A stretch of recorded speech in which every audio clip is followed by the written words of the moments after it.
Hi everyone, in this video I'll be telling you how to turn on voice chat on Roblox. First of all guys, open Roblox app.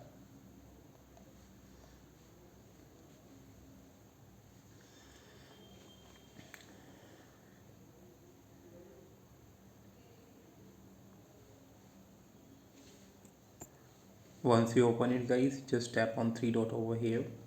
Now go to settings and go to in privacy.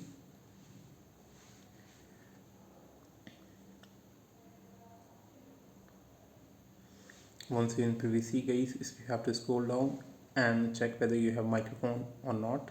So if you have microphone, just tap on this toggle button here next to this microphone to chat with voice. Enable it, keep it this option green by using this toggle button.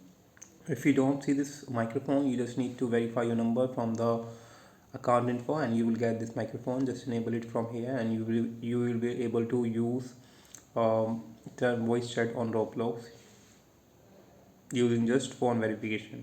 Hope you like it. Thanks for watching.